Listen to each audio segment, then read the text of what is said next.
যখন দেখব তোমার কথা মানলে আমার আল্লাহ বেজার হন, ঈমানের দাবি হলো সারা পৃথিবীর সমস্ত আনুগত্যকে দুপায়ে দলতে হবে, এক আল্লাহর আনুগত্যের ঝান্ডাকে সমুন্নত করতে হবে।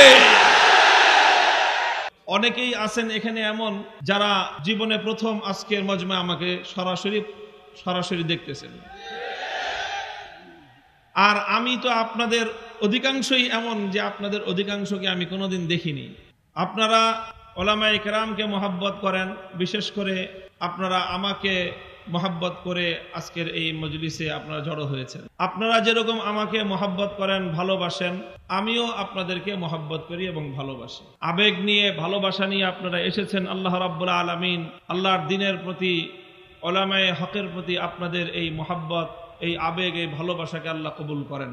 এবং আমি আশাবাদী যে আমাদের এই পারস্পরিক এই মহব্বত এবং আমাদের এই ভালোবাসা, এটা আমার জন্য এবং আপনাদের সকলের জন্য কিয়ামতের দিন নাজাতের জরিয়া হবে। এবং আমাদের এই সম্পর্কটা, এই যে আপনার সাথে আমার এবং আমার সাথে আপনার এই সম্পর্কটা, এটা কোনো দুর্বল সম্পর্ক নয়, এটা অনেক গভীর সম্পর্ক। এই সম্পর্কটা অনেক দৃঢ় এবং মজবুত সম্পর্ক। বলবেন হুজুর সম্পর্ক এত গভীর হলো কিভাবে? অনেকেই আছেন এখানে এমন যারা জীবনে প্রথম আজকের মজমা আমাকে সরাসরি দেখতেছেন, আর আমি তো আপনাদের অধিকাংশই এমন যে আপনাদের অধিকাংশকে আমি কোনোদিন দেখিনি। তো কোনোদিন দেখা নাই, সাক্ষাৎ নাই, কিন্তু এরপরও আমার এবং আপনার মহব্বত আর ভালোবাসাটা এত গভীর। কারণ কি? কারণ আপনারা আমাকে ভালোবাসেন দুনিয়ার কোনো স্বার্থে নয়, আমিও আপনাদেরকে ভালোবাসি দুনিয়ার কোনো প্রাপ্তির উদ্দেশ্যে নয়। কাজেই আমাদের এই সম্পর্কটা দুনিয়াদাররা বুঝতেও পারবে না। আমাদের এই সম্পর্কের বুনিয়াদ হলো ঈমান। আমরা পরস্পর ঈমানের ভিত্তিতে একজন আরেকজনের সঙ্গে সম্পৃক্ত। আমাদের এই মুহাব্বত এবং এই ভালোবাসাকে হাদিসের পরিভাষায় বলা হয় আল হুব্বু ফিল্লাহ। আমরা একে অপরকে ভালোবাসি, আমাদের উদ্দেশ্য এই পরস্পর ভালোবাসাবাসির মাধ্যমে একজনকে রাজি আর খুশি করা, তিনি হলেন আরশের মালিক। আমি আপনাকে ভালোবাসি এজন্য যে আপনাকে ভালোবাসলে আমার আল্লাহ রাজি হবেন। আপনারা আমাকে ভালোবাসেন এজন্য যে আমাকে ভালোবাসলে আল্লাহ রাজি হবেন। ততদিন আমি আপনাদেরকে ভালোবাসবো যতদিন আপনাদেরকে ভালোবাসলে আল্লাহ খুশি হবেন। এবং আপনাদেরকেও আমি বলি, আপনারা ততদিন পর্যন্ত আমাকে মহব্বত করবেন যতদিন আমাকে মহব্বত করলে আল্লাহ খুশি হবেন। আল্লাহ না করুন, আল্লাহ না করুন, আল্লাহ না করুন, কোনদিন যদি আমি অথবা আপনি, আমরা যে কেউ এই জায়গাটা থেকে সরে যাই, অর্থাৎ এমন অবস্থায় যদি আমি উপনীত হই যে আমাকে মহব্বত করলে আল্লাহ রাজি হবেন না, তাহলে সেই দিন আমি এটা জানি এবং আমি এটা বিশ্বাস করি এবং আমি এটা অনুরোধও করি যে সেই দিন আমি ব্যক্তি মামুনুল হকের কোনো গুরুত্ব আপনাদের কাছে থাকবে না।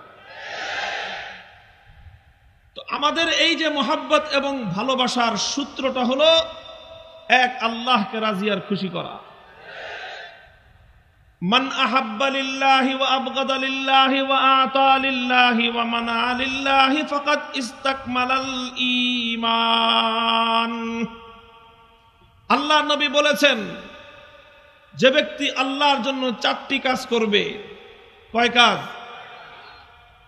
সে তার ঈমানকে পরিপূর্ণ করে নিবে। যে ব্যক্তি আল্লাহর জন্য 4 কাজ করবে তার ঈমান পূর্ণ হবে। যে এই 4 কাজ আল্লাহর জন্য ছাড়া অন্য কারো জন্য করবে তার ঈমান পূর্ণ হবে না। 1 নম্বর, আহাব্বা লিল্লাহ, কাউকে ভালোবাসবে তো আল্লাহর জন্য ভালোবাসবে।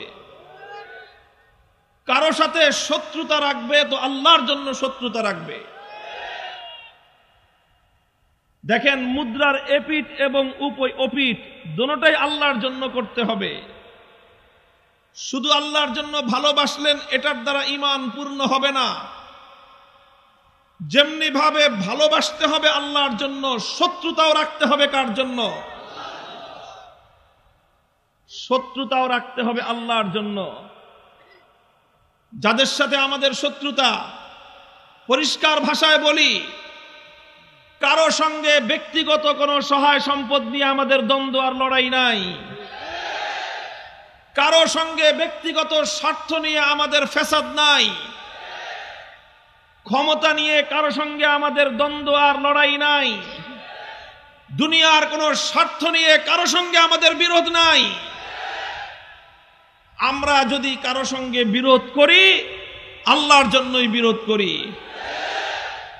যে বা যারা আল্লাহর দ্বীনের বিরুদ্ধে অবস্থান নিবে, যে বা যারা আল্লাহর কোরআনের বিরুদ্ধে পদক্ষেপ নিবে, তিনি যেই হন না কেন, তার প্রতি আমার ব্যক্তিগত যত অনুরাগ এবং ব্যক্তিগত যত ভালো লাগাই থাকুক না কেন, আল্লাহর নামের শপথ করে বলি, ঈমানের দাবি হলো যখন আপনি অথবা আপনারা আল্লাহর বিপক্ষে অবস্থান নেবেন আল্লাহর বান্দা হিসেবে, তখন আপনার বিরুদ্ধে শত্রুতা পোষণ করাই আমার ঈমান।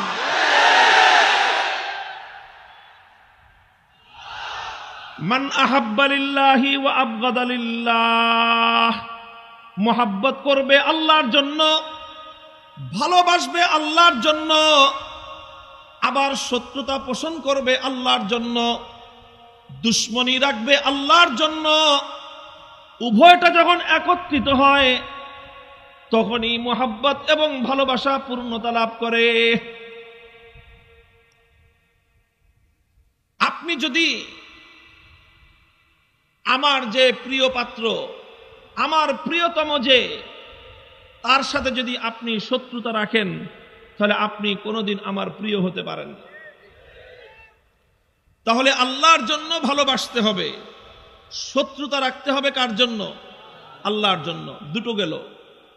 3 নম্বর হলো আতা লিল্লাহ, কাউকে কোনো কিছু দিবে তো আল্লাহকে রাজি আর খুশি করবার জন্য দিবে। ওয়া মানা লিল্লাহ, কাউকে কোনো কিছু দেওয়া থেকে বিরত থাকবে তো আল্লাহকে রাজি আর খুশি করবার জন্য বিরত থাকবে। তোমাকে আমি আনুগত্য দেব তোমাকে আমি, তুমি আমার আনুগত্য পাও, দায়িত্বশীল হিসেবে আনুগত্য পাও, শাসক হিসেবে আনুগত্য পাও, তুমি আমার নেতা হিসেবে আমার আনুগত্য পাও। আমি তোমাকে আমার আনুগত্য দেব। কতক্ষণ দেব? যতক্ষণ তোমার আনুগত্য করলে আল্লাহ রাজি হন। ওয়া মানা লিল্লাহ, যখন দেখব তোমার আনুগত্য করলে আমার আল্লাহ নারাজ হন, যখন দেখব তোমার কথা মানলে আমার আল্লাহ বেজার হন। ঈমানের দাবি হলো সারা পৃথিবীর সমস্ত আনুগত্যকে দুপায়ে দলতে হবে, এক আল্লাহর আনুগত্যের ঝান্ডাকে সমুন্নত করতে হবে।